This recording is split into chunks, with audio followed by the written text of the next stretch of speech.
तो सबसे पहले आप सभी प्रिय मित्रों को नमस्कार और सभी को राम राम। उम्मीद है आप सभी स्वस्थ होंगे, मस्त होंगे, अपने एग्जाम की अच्छी तैयारी कर रहे होंगे। जी हाँ दोस्तों, आप सभी का ड्राइवर प्लेटफॉर्म स्टडी होम परिवार में आपका हार्दिक स्वागत है। और आज की सेशन में फटाफट सटासट सेशन में आप सभी का मोस्ट वेलकम। और हम यहाँ पर आज इस सेशन में लगभग 50 से 60 क्वेश्चन करने वाले हैं और जितना पॉसिबल होगा हम कम समय में अधिक जानकारी प्राप्त करेंगे और हर पर्सन की बाल की खाल निकालने का प्रयास करेंगे। जहां आवश्यक होगा वहां पर डेफिनेशन देंगे और जहां आवश्यक नहीं होगा वहां पर बिना फालतू का टाइम कंज्यूम नहीं करेंगे। सबसे पहला प्रश्न है, आप बाईं ओर से वाहन को ओवरटेक कर सकते हैं यदि यदि यदि आप सभी को पता है कि ओवरटेक जो होता है, ओवरटेक हमेशा राइट साइड से होता है। कहां से होता है?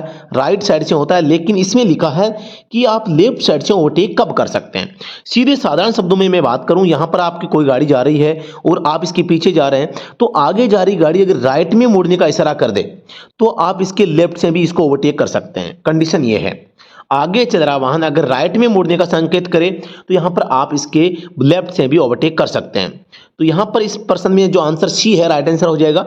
इसमें आप देखते हैं, उस वाहन का चालक दाहिनी ओर मुड़ने के अपने इरादे को इंगित करता है और सड़क के केंद्र की ओर बढ़ता है तो आप उसको लेफ्ट साइड से ओवरटेक कर सकते हैं। यानी आगे चल रहा वाहन जो है यहाँ पर राइट में मुड़ने का संकेत करता है और सड़क की जो बीच वाली लाइन है इसकी ओर बढ़ना शुरू कर देता है तो आप इसके लेफ्ट साइड से भी ओवरटेक कर सकते हैं। आप एक बस के पीछे हैं जो यात्रियों को लेने या उतारने के लिए रुकी है, आपको क्या करना चाहिए? यानी जब भी आपको लगे कि कोई गाड़ी है जो आपके सामने रुक गई है, बस है, सवारियों को उतार रही है, चढ़ा रही है, तो आपको इसको ओवरटेक इसलिए नहीं करना चाहिए क्योंकि यहां से अचानक यात्री आ सकते हैं और यात्रियों की साथ में आपकी गाड़ी का एक्सीडेंट हो सकता है। इसलिए रुकी हुई गाड़ी अगर है तो आपको पीछे धैर्यपूर्वक पीछे प्रतीक्षा करनी चाहिए। ऑप्शन नंबर 1 इसका राइट आंसर हो जाएगा। मोबाइल फोन का प्रयोग नहीं करना चाहिए। सरकारी कार्यालयों में वाहन चलाते समय, पुलिस थानों में वाहन की सफाई करते समय, तो वाहन चलाते समय कभी भी मोबाइल फोन का प्रयोग आप नहीं कर सकते और ऐसा करना धारा 184 और खतरनाक ड्राइविंग के मामले में इनको गिना जाता है। खतरनाक ड्राइविंग करना धारा 184। जुर्माने की बात करता हूं तो 1000 से लेके 5000 तक का जुर्माना आपकी इसमें लगाया जा सकता है। तो याद रखना है, धारा 184 जो है वो खतरनाक ड्राइविंग की ओर संकेत करती है, जिसमें आपका एक तो मोबाइल फोन आ गया, मोबाइल फोन है, और रॉन्ग ओवरटेकिंग आप कह सकते हैं, रॉन्ग ओवरटेक, ठीक है। इसके अलावा आप स्टॉप जो लाइन है, स्टॉप संकेत, इसका उल्लंघन करते हैं, रेड लाइट का उल्लंघन करते हैं। इस टाइप से आप अगर किसी आम जन को खतरे में डालते हैं तो एक खतरनाक ड्राइविंग कहलाता है। रिवर्स करना प्रतिबंधित होता है। रिवर्स करना मुख्य सड़क पर, एक तरफा रास्ता पर, टी जंक्शन पर और यहाँ पर पार्किंग पर। आप सभी को पता होगा रिवर्स में गाड़ी चलाना कहाँ पर मना होता है? जहाँ से एक साइड में गाड़ी चलानी हो, वन वे जो रास्ता होगा उसमें केवल गाड़ी आगे जा सकती है, पीछे नहीं आ सकती, क्योंकि सारी गाड़ियाँ आगे ही जा रही होती है। तो आप अगर इसमें रिवर्स आएंगे तो टकराव की स्थिति रहेगी। इसलिए हमेशा एक तरफा रास्ते पर रिवर्स गाड़ी करना हमेशा मना ही होता है। तो आपको ध्यान रखना है एक तरफा रास्ता। प्रश्न संख्या 5 जेब्रा रेखाएं होती है। आप सभी को पता होगा जो रोड होती है, रोड के समकक्ष यहाँ पे इस टाइप से जो जेब्रा लाइनें बनी होती है, आपने देखा होगा, और नहीं देखा तो मैं आपको बता दूं, इस टाइप से होती है और ये पैदल यात्रियों द्वारा रोड को पार करने के लिए बनाई जाती है और व्हाइट रंग में ये बनी होती है। किस कलर में? व्हाइट कलर में बनी होती है। तो ये किसके लिए होती है? पैदल चलने वालों को सड़क पार करने के लिए उचित स्थान होता है। हॉर्न का प्रयोग वर्जित होता है, यानी आप हॉर्न का प्रयोग कहां पर नहीं कर सकते? 2 स्थानों के नाम ऐसे हैं जहां पर आप हॉर्न का प्रयोग नहीं कर सकते। एक तो अस्पताल में क्योंकि मरीज होते हैं, और एक न्यायालय में जहां पे जो है सुनवाइयां होती है। तो दोनों ही स्थानों पर आपको हॉर्न का प्रयोग यहां पर नहीं करना चाहिए। और बाकी आप पुलिस स्टेशन के पास, पूजा स्थल, शॉपिंग कॉम्प्लेक्स सभी जगह कर सकते हैं, लेकिन आप अस्पताल और न्यायालय के पास में हॉर्न का प्रयोग नहीं कर सकते। हॉर्न का प्रयोग जहां पर प्रोहिबिटेड होता है और अगर आप हॉर्न का प्रयोग करते हैं तो धारा 194 में F लागू होती है, जिसके तहत आपके ऊपर 1000 का जुर्माना लगाया जा सकता है। आप सभी को पता होगा कि इससे पहले सामान्य जुर्माना होता था 100 रुपए का, लेकिन 2019 में जब से संशोधन हुआ है इसको 1000 से एक नई धारा भी जोड़ दी गई है 194 F, और साथ ही 1000 का जुर्माना बना दिया गया है। जब आप रात के समय में हाई बीम में हेडलाइट के साथ गाड़ी चला रहे हो और कोई वाहन विपरीत दिशा से आ रहा है तो आपको क्या करना चाहिए? सीधी सी बात है, जब आप हाई बीम पे गाड़ी चला रहे हैं, सामने से कोई गाड़ी आ रही है तो आपको गाड़ी की लाइट है जो हेडलाइट को जो है लो बीम में कन्वर्ट कर लेना चाहिए, यानी कि वाहन के गुजरने तक हेडलाइट को मंद करें। ऑप्शन नंबर सी इसका राइट आंसर हो जाएगा। प्रश्न संख्या 8 है, रियर व्यू मिरर का प्रयोग किया जाता है। रियर व्यू मिरर का यानी कि जो गाड़ी होती है, माना कि ये आपकी गाड़ी है, यहाँ पर एक साइड का ये मिरर ये होता है, एक साइड का मिरर ये होता है, एक केबिन में बीच में होता है, तो रियर व्यू मिरर यही होता है, रियर व्यू मिरर RVM, ठीक है। तो यहाँ पर इसको हम किस लिए रखते हैं, या तो हम पीछे वाली जो अगर कोई सुंदर आदमी बैठा है तो उसको देखने के लिए, या पीछे के स्थान को देखने के लिए। तो रियर व्यू मिरर का प्रयोग ठीक गाड़ी के पीछे कोई ट्रैफिक गाड़ी या कोई आदमी आ रहा होता है तो उसको देखने के लिए किया जाता है, ताकि पीछे से हम सावचेत रहें। केबिन में ड्राइवर सीट पर बैठे बैठे आपको पीछे की जानकारी मिलती रहे कि पीछे से कोई गाड़ी तो नहीं आ रही। इसीलिए गाड़ियों में ठीक पीछे का जो स्थान होता है उसको पारदर्शी या वहां पर ग्लास है लगाया जाता है, आप सभी को पता होगा। इसीलिए यहां पर ऑप्शन नंबर कौन सा सही हो जाएगा, वाहन के पीछे से आने वाले यातायात को देखने के लिए रियर व्यू मिरर का प्रयोग किया जाता है, जो कि केबिन में बीच में ड्राइवर के लेफ्ट हाथ की ओर ऊपर माथे पर लगा हुआ रहता है। किस वाहन को फ्री पास दिया जाना चाहिए, फ्री पास का मतलब है कि आप उसको रास्ता देंगे। तो कौन कौन से ऐसे वाहन होते हैं जिनको आपको यहां पर रास्ता देना चाहिए, तो सिंपल सा जवाब है, आप सभी को पता होगा कि जो आपातकालीन कार्यों में गाड़ी लगी होती है उनको आपको पास देना चाहिए, यानी कि उनको जो है जहां तक संभव हो जल्दी मार्ग प्रदान करना चाहिए। तो आपातकालीन वाहन, एम्बुलेंस और अग्निशमन सेवा वाहन जो होते हैं इनको आपको फ्री पास दिया जाना चाहिए। आप टी जंक्शन पर प्रतीक्षा कर रहे हैं, एक वाहन बाईं ओर से आ रहा है जिसमें दाईं ओर का सिग्नल चमक रहा है, आपको क्या करना चाहिए। आप टी जंक्शन पर प्रतीक्षा कर रहे हैं और एक वाहन बाईं ओर से आके दाईं ओर यानी कि लेफ्ट से आके राइट में मुड़ना चाह रहा है, सिग्नल चमक रहा है उसका, तो आपको क्या करना चाहिए। सीधी सी बात है, अगर कोई लेफ्ट से राइट में जा रहा है तो आपको यहां पर प्रतीक्षा करनी है जब तक कि वाहन दाहिनी ओर न मुड़ जाए, जब तक कि लेफ्ट वाला व्हीकल राइट में न आ जाए। तो ऑप्शन नंबर 1 इसका राइट आंसर हो जाएगा। प्रश्न संख्या 11, आप सामने वाले वाहन को ओवरटेक कर सकते हैं, कहां से।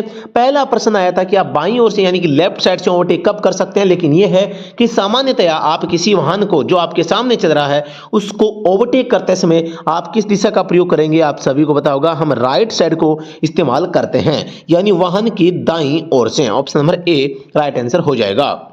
आप एक संकेत पुल के पास पहुंच रहे हैं, दूसरा वाहन विपरीत दिशा से पुल में प्रवेश करने वाला है, तो आपको क्या करना चाहिए। आपको एक अच्छा आदमी बनना है और सामने अगर पुल है और पुलिया पर सामने हम एंटर करने वाले होते हैं, हमें सामने से प्रतीत होता है कि कोई दूसरा वाहन है सामने से प्रवेश कर रहा है, तो आपको यहां पर अच्छा आदमी बनना है, अच्छा ड्राइवर बनना है और आपको धैर्य रखना है और आपको गाड़ी को रोक लेना है जब तक कि सामने वाला वाहन है वो गाड़ी से पुल को पार न कर ले, मतलब वाहन के पुल को पार करने तक प्रतीक्षा करें और फिर आगे बढ़े। प्रश्न संख्या 13 है, आपको खतरे की चेतावनी वाली लाइटें कब चालू करनी चाहिए। खतरे की चेतावनी का मतलब है हैजार्ड लाइट का प्रयोग। हैजार्ड लाइट का प्रयोग केवल और केवल आपातकालीन स्थितियों में किया जाता है, दूसरे लोगों को सावचेत करने के लिए किया जाता है। जब आपका वाहन पार किया जाता है तो इससे अन्य सड़क उपयोगकर्ताओं को असुविधा हो रही है, तो उस असुविधा से बचने के लिए आपको यहां पर क्या करना चाहिए, हैजार्ड लाइट का प्रयोग यहां पर करना चाहिए, ताकि कोई खड़ी गाड़ी में ठोक न दे और एक्सीडेंटल केस ना हो जाए।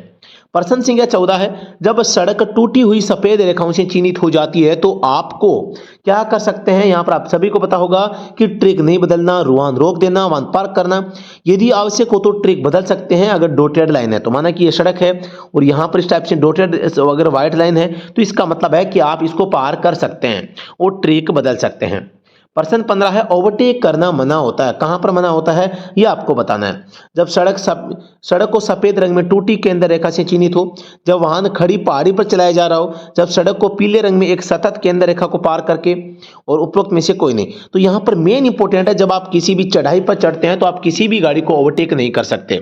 ये मोस्टली बहुत ही इंपॉर्टेंट क्वेश्चन है कि आप जब भी किसी पहाड़ी पर चढ़ाई पर चढ़ रहे हैं तो आपको किसी गाड़ी को ओवरटेक तब तक नहीं करना चाहिए जब तक आप शीर्ष पर न पहुंच जाएं और आगे का रास्ता साफ न हो। जब आप किसी ऐसे चौराहे पर पहुंचते हैं जहां सिग्नल लाइट नहीं है या ट्रैफिक पुलिस वाला नहीं है तो आपको क्या करना चाहिए। सीधी बात है कि अगर आप किसी चौराहे पर पहुंचते हैं जहां सिग्नल लाइट भी नहीं है, पुलिस वाला भी नहीं है, तो चौराहे पर अपनी दाहिनी ओर आने वाले यातायात को रास्ता दें और आवश्यक संकेत देकर आगे बढ़ें। यानी कि सबसे पहले आपके भी पुलिस वाले हैं या नहीं है, ट्रैफिक सिग्नल है या नहीं है, आपको अपने राइट साइड के व्हीकल को आपको रास्ता देना है और फिर सावधानी से आगे बढ़ना है। Option number C right answer हो जाएगा। माल ढुलाई में अधिक भार ले जा रहे हैं तो क्या होगा। माल ढुलाई में दोस्तों आप सभी को पता होगा माल ढुलाई में अधिक बाहर ले जा रहे हैं तो क्या होगा, इसका जो राइट आंसर होता है एग्जाम में इस ऑप्शन नंबर डी को माना जाता है, लेकिन एक जो मोटर वाहन अधिनियम है उसके अकॉर्डिंग इसका सही जवाब है ऑप्शन नंबर बी होना चाहिए, लेकिन डी और बी में दोनों में कंफ्यूज है। ये मोटर व्हीकल एक्ट की मोटर वाहन अधिनियम की धारा 194 कहती है और ये जो है इसके बारे में कोई साक्ष्य नहीं है, लेकिन पिछले कई भर्तियों में प्रश्न आ चुका है, हर बार डी ऑप्शन को राइट आंसर माना जा रहा है, तो इस प्रश्न को मैं करूंगा होल्ड। ठीक है ना, आपके पास में इस प्रश्न को लेकर कोई अगर साक्ष्य है तो मेरे पास में जरूर भेजिएगा। प्रश्न संख्या 18 है, जब कोई अंधा व्यक्ति सफेद बेंत लेकर मतलब लकड़ी लेकर सड़क पार कर रहा हो तो आपको क्या करना चाहिए, चालक को क्या करना चाहिए? सीधी सी बात है, अगर कोई बुजुर्ग व्यक्ति सफेद लकड़ी हाथ में लेकर अगर सड़क पार करता है तो आप उस सफेद लकड़ी को स्टॉप का संकेत मानकर आप खड़े हो जाएंगे और जब तक बुजुर्ग सड़क पार न कर ले तब तक रुके रहेंगे और बुजुर्ग को रास्ता देंगे। मतलब सफेद बेंत को वाहन को रोकने के लिए यातायात संकेत के रूप में देखेंगे। Option number A right answer हो जाएगा। वन वे रोड पर निम्नलिखित में से कौन सा सत्य है? पार्किंग निषिद्ध है, ओवरटेक करना मना है, रिवर्स गियर में गाड़ी नहीं चलानी चाहिए, रिवर्स गियर में गाड़ी चलानी चाहिए। तो वन वे रोड पर हमेशा रिवर्स गियर में गाड़ी नहीं चला सकते, बाकी सारे काम आप कर सकते हैं। पैदल यात्री क्रॉसिंग के पास जब पैदल यात्री सड़क पार करने की प्रतीक्षा कर रहे हैं तो आपको क्या करना चाहिए? सीधी बात है, पैदल यात्री अगर क्रॉसिंग के पास में अगर कोई पैदल यात्री सड़क पार करने की प्रतीक्षा कर रहे हैं तो आपको गाड़ी को रोकना चाहिए और यहां पर वाहन को रोकें और पैदल चलने वालों के सड़क पार करने तक प्रतीक्षा करें और फिर आगे बढ़ें। Option number C right answer हो जाएगा। विपरीत दिशा से आने वाले वाहनों को कहां से गुजरने देना चाहिए? तो विपरीत दिशा का मतलब है सामने से जो गाड़ी आ रही है उसको आपके किस साइड से निकलने देना चाहिए। तो ये हमेशा आपको पता है कि सामने से आने वाली गाड़ियां हैं, क्योंकि कीप लेफ्ट हम इंडिया में मानते हैं, तो यहां पर राइट साइड से वो गाड़ियां निकल जाएगी, मतलब कि राइट से यानी दाएं से। ठीक है, तो यहां पर ऑप्शन नंबर एक दाहिनी ओर से हो जाएगा। प्रश्न संख्या 22 है, पैदल चलने वालों को बिना फुटपाथ वाली सड़क पर कहां चलना चाहिए? बिना फुटपाथ मतलब फुटपाथ है नहीं, पैदल चलने के लिए जगह नहीं है, तो आपको उल्टी दिशा में चलना है, मतलब आपको सड़क के राइट साइड में चलना है, दाईं साइड में। Option number C right answer हो जाएगा। वाहन का चालक अपने दाहिने हाथ को बढ़ाता है और हथेली को नीचे कर हाथ को ऊपर और नीचे कई बार घुमाता है। आप समझ जाओगे क्या होता है। हथेली का मुंह अगर नीचे ऊपर है और ऊपर और नीचे, ऊपर करेंगे नीचे करेंगे ऊपर करेंगे नीचे करेंगे, तो इस का मतलब है गाड़ी को रोकने का संकेत है, वह वाहन को धीमा कर रहा है, धीमा करने का संकेत होगा। वहीं हथेली अगर भाई आगे की ओर मुंह कर रही होती है तो यहां पर इसका मतलब होता है कि आप गाड़ी को क्या कर रहे हैं, राइट टर्न ले रहे हैं। प्रश्न संख्या यहां पर 24 हो जाएगा। शैक्षणिक संस्थान के पास मोटर कार की अधिकतम अनुमत गति कितनी हो सकती है?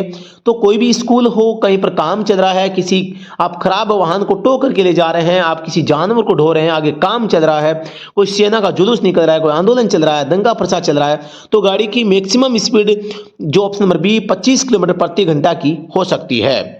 प्रश्न संख्या 25 है, केंद्रीय मोटर वाहन नियम 1989 यानी कि CMVR 1989 के अनुसार सभी नई कारों के पहले पंजीकरण की तारीख से कितने महीने की समाप्ति के बाद प्रत्येक मोटर वाहन को PUC चेक किया जाना चाहिए? तो सीधी सी बात है, नई गाड़ी खरीदते हैं तो पहले साल के लिए, एक वर्ष के लिए यहाँ पर कंपनी साथ में बना कर दे देती है या आपको बना लेना चाहिए। साथ ही 12 महीने बाद आपको है हर साल PUC बनाना चाहिए। तो ऑप्शन नंबर एक इसका राइट आंसर हो जाएगा। सभी मोटर वाहनों को किसके द्वारा कवर किया जाना चाहिए? जीवन बीमा, व्यापक बीमा, वार्षिक रखरखाव अनुबंध और तृतीय पक्षीय बीमा। तो कोई भी जो आपके जो मोटर वाहन हो, आप अगर रोड पर उसका प्रयोग करते हैं तो आपको कम से कम थर्ड पार्टी बीमा आपके पास होना चाहिए। आप सभी को पता होगा कि बीमा चला कराए बगैर गाड़ी नहीं चला सकते एक भी दिन, और बीमा के बिना अगर गाड़ी चलाते हैं तो धारा 196 में लागू होती है, और धारा 196 में प्रथम बार में 2000 का, दूसरी बार में 4000 के जुर्माने का प्रावधान करती है। साथ ही अगर दादागिरी करेंगे तो 3 माह का कैद भी आपको भुगतान करना पड़ सकता है। प्रश्न संख्या यहां पर 27, इलेक्ट्रिक मोटर वाहन की नंबर प्लेट किस रंग में होती है? इलेक्ट्रिक मतलब लाइट से चलने वाली है तो फिर हरे रंग में इसकी नंबर प्लेट होती है। याद रहे कि यहां पर प्राइवेट व्हीकल है तो हरे पर कैसा होगा, हरे पर व्हाइट होगा, हरे पर व्हाइट होगा। और अगर भी कॉमर्शियल व्हीकल है तो यहां पर पीले पर यहां पे हरे पे पीला, हरे पे हरा पर क्या हो जाएगा, येलो हो जाएगा। ठीक है ना, तो ये आपको याद रखना है इलेक्ट्रिक कारों के बारे में। प्रश्न संख्या 28 है, वह उपकरण जो मोटर वाहन की गति को इंगित करता है कौन सा करता है? यहाँ पर बैरोमीटर है, स्पीडोमीटर है, टेकोमीटर है, हाइग्रोमीटर है। तो सीधी सी बात है, वाहन की गति का पूछा है तो यहाँ पर स्पीडोमीटर हो जाएगा। प्रश्न संख्या 29 है, वाणिज्यिक वाहन जैसे ट्रक, बस आदि को चलाने के लिए किस प्रकार के लाइसेंस की आवश्यकता होती है? सभी को बचा है। इस प्रकार की गाड़ियों को चलाने के लिए एचएमवी लाइसेंस की आवश्यकता होती है। ऑप्शन नंबर ए एक राइट आंसर हो जाएगा, मतलब हैवी मोटर व्हीकल। ठीक है ना। अगले प्रश्न पे चलते हैं। निम्नलिखित चिन्ह दर्शाता है, आप सभी को पता है गोल आकृति है, एरो आगे जाके लेफ्ट में टर्न हो रहा है, मतलब बाएं रखें, गलत हो जाएगा, कीप लेफ्ट का कह रहे हैं। बाईं और सड़क नहीं है, यह भी गलत हो जाएगा। बाएं मुड़ना अनिवार्य, यह भी, और बाएं देखें, तो यहां पर ऑप्शन नंबर सी बाएं मुड़ना अनिवार्य है, ये राइट आंसर हो जाएगा, क्योंकि आपको आगे बाएं मुड़ना है, सीधी रोड नहीं है, इसीलिए बाएं मुड़ने का संकेत, अनिवार्य संकेत आया है। बाएं देखें, यह भी गलत हो जाएगा। प्रश्न संख्या 31 है, आप सभी के सामने एक एरो जा रहा है, एक एरो आ रहा है, एक को काट दिया गया, मतलब एक बचा, मतलब कि एक तरफा मार्ग हो जाएगा, वन वे मार्ग हो जाएगा। Option number B right answer इसका हो जाएगा। प्रश्न 32 आपके सामने पी है, एरो का निशान एक साइड जा रहा है, मतलब आपके पेट्रोल पंप है, दाईं और पेट्रोल नहीं, आपके पार्किंग है, दाईं और पार्किंग की अनुमति है। Option number B right answer इसका हो जाएगा।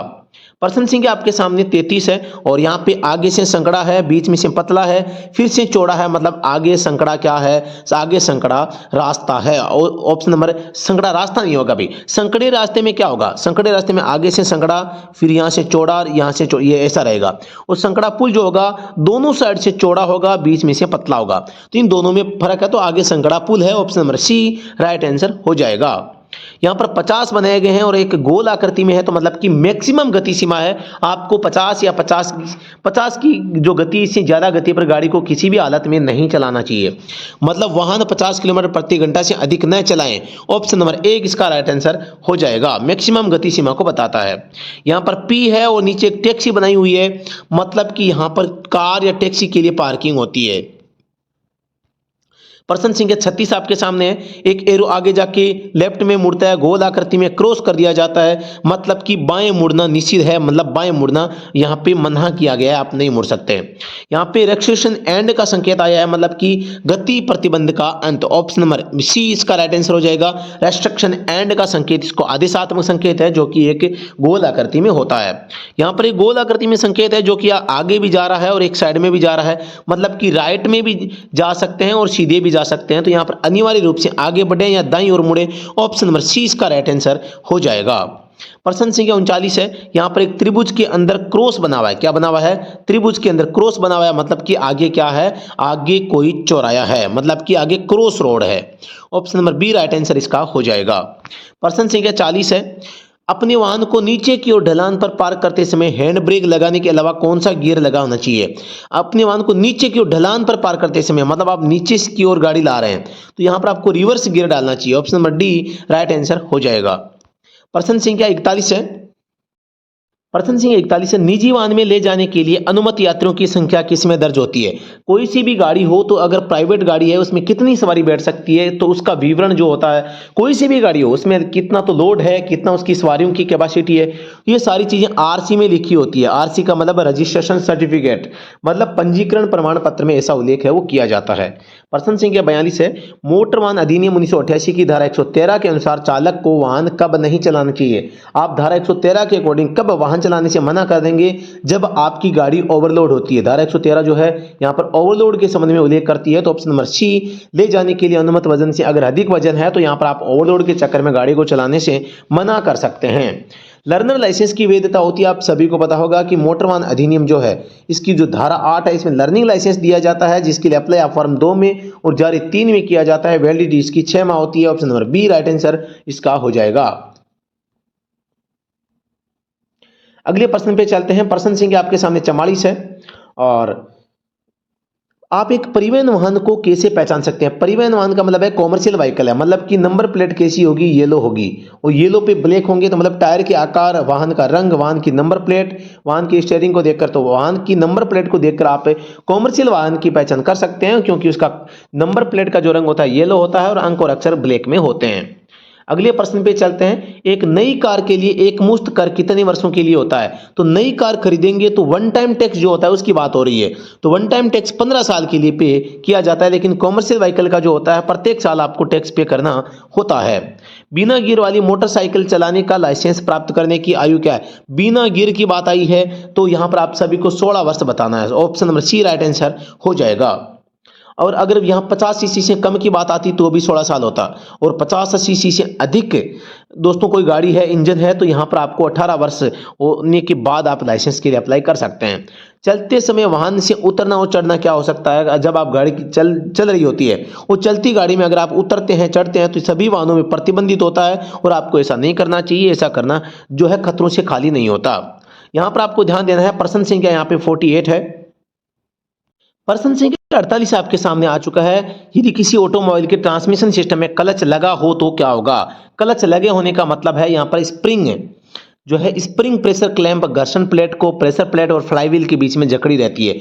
यानी कि जो आपकी स्प्रिंग होती है वो आपकी जो घर्षण प्लेट होती है, यानी कि फ्रिक्शन प्लेट, ये फ्रिक्शन प्लेट होगी FP, ठीक है। यहाँ पर प्रेशर प्लेट होगी PP, ठीक है। यहाँ पे आपका फ्लाईव्हील हो गया, इन दोनों के बीच में होता है अब है स्प्रिंग प्रेशर क्लैंप। तो ये होती है इस प्रेशर प्लेट के साथ में स्प्रिंग प्रेशर क्लैंप SPC, ठीक है। तो यहाँ पर आपको ध्यान देना है, इस टाइप से सीक्वेंस होता है। तो फ्लाईव्हील और प्रेशर प्लेट के बीच में फ्रिक्शन प्लेट होती है। ऑप्शन नंबर 1 इसका राइट आंसर हो जाएगा, ठीक है ना। Option number 1। प्रश्न 49 है, निम्नलिखित में से कौन सा कथन वाहन में ब्रेक के कार्य का सही वर्णन करता है। ब्रेक का सही तरीके से उपयोग आप कब करते हैं, किस लिए करते हैं। इसका उपयोग वाहन की गति को कम करने के लिए किया जाता है। Option number D right answer इसका हो जाएगा। प्रश्न संख्या 50 है, दिए गए विकल्पों में से आप ब्रेक की सर्विसिंग के लिए निम्नलिखित में से किसकी जांच करेंगे। तो ब्रेक की सर्विसिंग के लिए यहां पर आप ब्रेक तेल का स्तर और ब्रेक शूज की स्थिति को यहां पर देखेंगे। मुड़ते समय कार के अंदर और बाहर के पहियों को अलग अलग गति की आवश्यकता होती है। यह किसके द्वारा संभव होता है, यह आपको बताना है। तो यहां पर आप सभी को पता है, जब गाड़ी मुड़ती है तो यहां पर डिफरेंशियल के कारण गति में और दोनों पहियों में चाल में अंतर आता है। तो ऑप्शन नंबर डी इसका राइट आंसर हो जाएगा। यानी कि जब भी गाड़ी मुड़ती है और अलग अलग गति की आवश्यकता दोनों पहियों को होती है, तो यहां पर गति में जो अंतर होता है वो डिफरेंशियल के कारण ही संभव होता है। नाम से पता चल रहा है, डिफरेंट करना, अंतर करना। यूनिवर्सल जोड़ का प्रयोग किसके बीच किया जाता है। आप सभी को पता होगा कि यूनिवर्सल जोड़ एक आगे होता है और एक पीछे होता है। तो यहां पर यूनिवर्सल जो जॉइंट होता है इसका प्रयोग प्रोपेलर शाफ्ट और एक्सल ड्राइव के बीच में इन दोनों को आपस में जोड़ने का काम है वो करता है। प्रश्न 53 है, गाड़ियों में गियर सिस्टम का प्रयोग क्यों किया जाता है। गाड़ियों में गियर सिस्टम का प्रयोग करने का उद्देश्य इंजन की शक्ति के पहियों की ओर प्रवाह को नियंत्रित करना कह दो, कंट्रोल करना कह दो। तो यहां पर जो इंजन की जो पावर होती है वो यहां पर पहियों तक है, वो एक नियंत्रित स्थिति में पहुंचे, इसके लिए यहां पर जो गाड़ियों में गियर सिस्टम का इस्तेमाल किया जाता है। ऑप्शन नंबर 1 इसका राइट आंसर हो जाएगा। आधुनिक ऑटोमोबाइल में कार्बोरेटर की जगह क्या प्रयुक्त किया जाने लगा है। ईंधन इंजेक्शन सिस्टम, यानी कि एफ ईंधन इंजेक्शन सिस्टम FIS का प्रयोग यहां पर किया जाने लगा है। Option number B right answer हो जाएगा। प्रश्न संख्या 55 है, गाड़ियों के टायरों में सदा हवा का सही दबाव रखने को क्यों कहा जाता है। तो गाड़ी की जो टायर होंगे उसमें हवा का सही दबाव रहेगा तो क्या होगा और क्या फायदा हो सकता है, क्या नुकसान हो सकता है। टायरों का लंबा जीवन, गाड़ी चलाते समय सुरक्षा, ईंधन की बचत, इनमें से सभी। Option number D right answer हो जाएगा। वाहन का इंजन चालू करने से पहले आपको क्या जांच करनी चाहिए। तो रेडिएटर के जल स्तर और इंजन का ऑयल स्तर, इन दोनों की आपको जांच करनी चाहिए। प्रश्न 57, इंजन का अधिक गर्म होने का क्या कारण हो सकता है। इंजन अधिक गर्म होगा, कूलेंट का रिसाव, ठीक बात है। थर्मोस्टेट का बंद पड़ जाना, ठीक है। निष्क्रिय इलेक्ट्रिक कूलिंग फैन, ये भी ठीक है। Option number D right answer इसका हो जाएगा। प्रश्न संख्या 58 है, एक सामान्य यात्री कार के लिए निम्न में से कौन सा एक विशिष्ट टायर प्रेशर रेंज होता है। तो एक सामान्य यात्री कार के लिए तो जो है यहाँ पर जो हवा होती है 30 से 35 PSI के बीच में यहाँ पर अगर हवा होती है तो बहुत अच्छी बात होती है। और ये एक आइडल यहाँ पर जो है हवा का प्रेशर होता है छोटी गाड़ियों में। प्रश्न 59 है, अल्टरनेटर का मुख्य काम होता है। अल्टरनेटर का मुख्य काम पूछा, मेन काम, तो मेन काम बैटरी को चार्ज करना होता है। ऑप्शन नंबर सी इसका राइट आंसर हो जाएगा। प्रश्न 60 है, इंजन को ठंडा रखने में मदद करने के लिए जीवाश्म ईंधन चालित LMV कार का कौन सा हिस्सा जिम्मेदार है। तो यहां पर आप सभी को पता होगा कि इंजन को ठंडा रखने में जो मेन काम होता है वो रेडिएटर का होता है। ऑप्शन नंबर डी इसका राइट आंसर हो जाएगा। जी हां दोस्तों, यहां पर आज की इस वीडियो में हमने 60 प्रश्न किए हैं और ये 60 के 60 प्रश्न आपके एग्जाम में कहीं न कहीं पूछे जा चुके हैं और शानदार प्रश्न मैंने यहाँ पर आपको करवाने का प्रयास किया है। उम्मीद है कि आपको ये समझ में आया होगा और सही और सटीक आपको लगा होगा। जी हाँ दोस्तों, यहाँ पर बताना चाहूंगा अगर आप किसी भी ड्राइवर एग्जाम की तैयारी कर रहे हैं तो आप हमारा व्हाट्सएप ग्रुप और टेलीग्राम चैनल ज्वाइन करना मत भूलिएगा, और दोनों का लिंक वीडियो के डिस्क्रिप्शन में है। फ्री ऑनलाइन कोर्स भी हमारा चल रहा है जिसमें आप ज्वाइन कर सकते हैं, लिंक वीडियो के डिस्क्रिप्शन में मिल जाएगा। जी हाँ दोस्तों, आपको बताना चाहूंगा अगर आप किसी भी ड्राइवर एग्जाम की तैयारी कर रहे हैं तो आप हमारा mobile application study at home को आप डाउनलोड कर सकते हैं। धन्यवाद। जय हिंद, वंदे मातरम।